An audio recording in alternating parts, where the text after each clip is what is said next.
Dear proFAITHsional, hello. This is the behind the mic commentary for the podcast proFAITHsional Favor.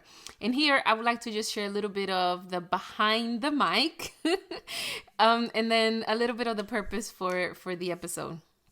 So the second episode is titled Before You Leave a Job You Dislike. And in it, I tell the story of 4 different employees that I've worked with and the way that they abandoned their jobs. I was their manager or supervisor. And so these stories are some of the most dramatic walkouts that I have experienced to date. And so I love telling those stories. They are my favorite. And the reason why is because, number 1, yes, they are dramatic. Number 2, they have a little bit of a surprise element. And number 3, there's a little bit of suspense to them. And so just as a little bit of an update, I have heard from each of the employees that I mentioned. I've heard from 3 of them. I have not heard from the one that stabbed her boyfriend. And yes, you heard right. I have not heard from the one that stabbed her boyfriend. And I hope that she's okay. However, from the other 3, one of them, she contacted me to apologize and also to say just thank you for the many opportunities that we gave her, because we did give her some major opportunities and some major breaks. And then the other 2 contacted me because they needed just some information about the time that they worked with us. And so lesson number 1, you never know when your paths are going to recross with someone that you used to work with in the past. So for that matter and that matter alone, make sure that whenever you are considering leaving a job, that you see yourself in the future and you think, what kind of person will these people remember? It sounds simple, doesn't it? But I know in reality it can be a little bit more challenging than that. Now, the reason I wanted to tell those stories is because they inspired me. I mean, I never in a million years would have guessed that I would have been working with people capable of such things. But at the end of the day, such is the luck of life. But the reason they inspired me is because I thought, surely there must be something that can be done in order to prevent some of these situations from happening. So that was one thing. The other reason I wanted to kind of say the stories is because a lot of times, even you that might be watching and you, after you listen to the episode, you're like, I would never do such a thing. And I question that. And the reason why is because if you ever called your employer to say that you are taking a sick day, even though you were in perfect health, you're not that different. At the end of the day, you're still kind of walking out from your responsibility, even if it's just for that one day. And if you've ever done such a thing, you consider doing such a thing, or you are doing such a thing, then you really have to think of your professional character. And what does that really say about you? You may be very well aligned to everybody else, but you cannot escape who you really truly are. So check yourself. So that's one thing. The other thing that I would like to say is that just because you walk out from the job, that doesn't mean that the job or the company or the place of employment all of a sudden crashes and burns. No, the place won't crash and burn. Well, not literally, yes, maybe everybody that is left with the job, and maybe a lot of other people are going to have to pick up for the slack and for the fact that you may not be there, but life still goes on. And and if the company and the place of employment was there before you join it, trust me, they'll make it after you. So take a step back, and before you leave a job that you dislike, just think about what really motivates you, what keeps you there, how come, you accepted the job in the first place. I'm not saying that everybody that you encounter is going to be easy to work with, or that the job that you're currently doing, you're going to love it every single day. No, work is work, and your job is not always going to be easy. Heck, nobody's job is ever going to be easy. There's always going to be tough decisions to make, or there are going to be difficult challenges that we're going to have to just face. It's still the number one thing that I want you to take away is that the way that you leave a job says a lot more about you than the way that you got the job in the first place. So just think about that. Just really, really, really think about that. And the second thing that I would like for you to take from this is that this is not really a unique situation. This really could happen anywhere that you work, or you might know people that have done this.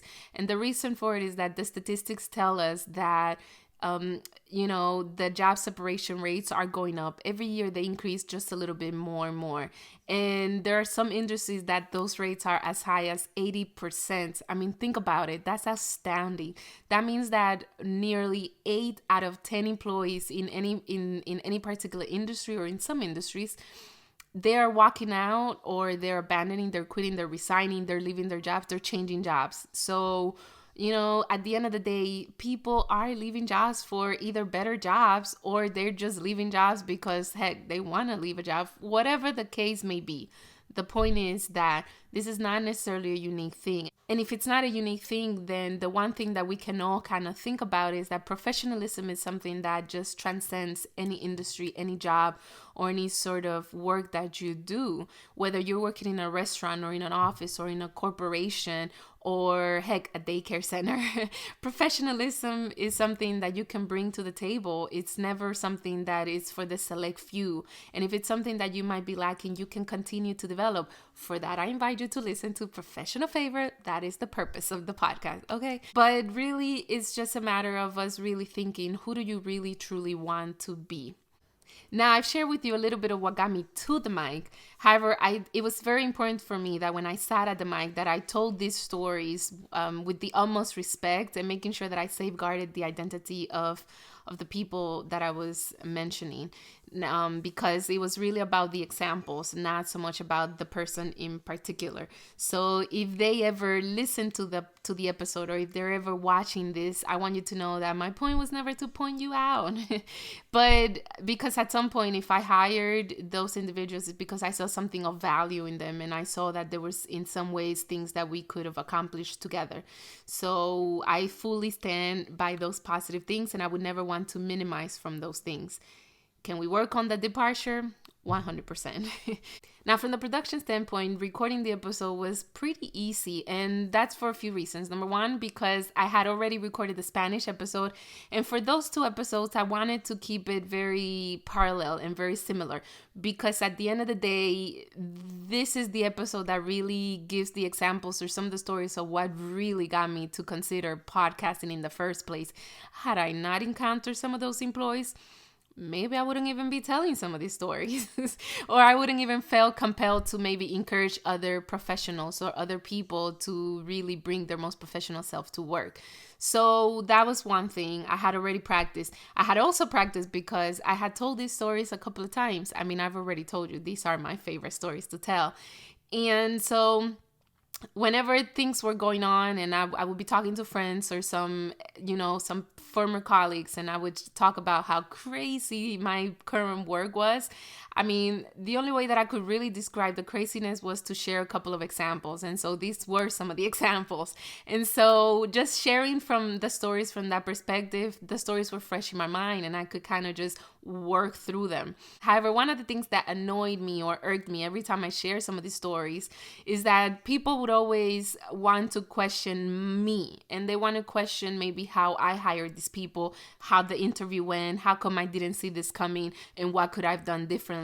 While I'm grateful to be able to critically think through some of those situations, at the same point, the reason I was annoyed is because I was put almost like I had to defend myself. And I kept thinking like, well, hold up, wait a minute. I wasn't the one who walked out from the job the way that they did. So I felt like, why am I having to defend against their actions? So that was a little kind of mind-boggling for me, because it's like they're the ones in the wrong, not me. Right? But anyways, going back to the production. From the production standpoint, it was easy because I had already had practice, and that kind of helps. However, the only technical difficulty I encountered was because when I finally decided to record that episode, I had traveled to Houston, and I was just visiting friends. And the afternoon that I sat down and I decided to record, true to Houston's weather, there was a torrential rain that poured down.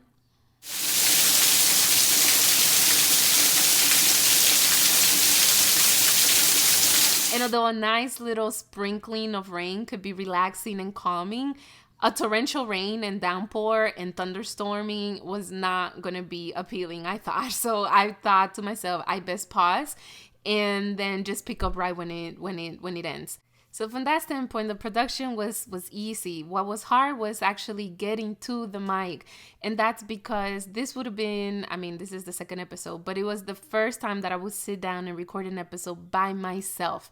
And I almost had to work through some of my insecurities or some of my self-doubts or some of my kind of fears, because I kept thinking to myself, well, what if I sit down and I run out of things to say?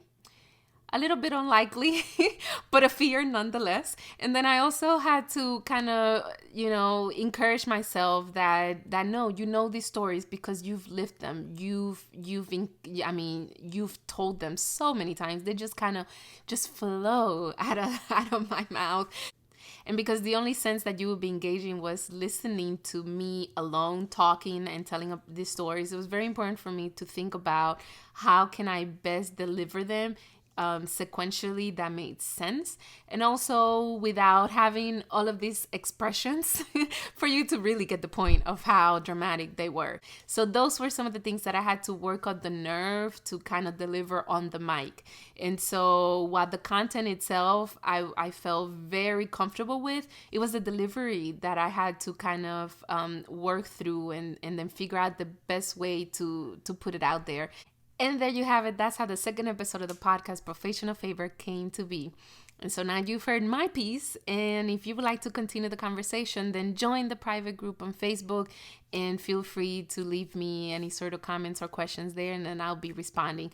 But also, if you want a little bit more of proFAITHsional Favor, make sure to go to jarisagarcia.com.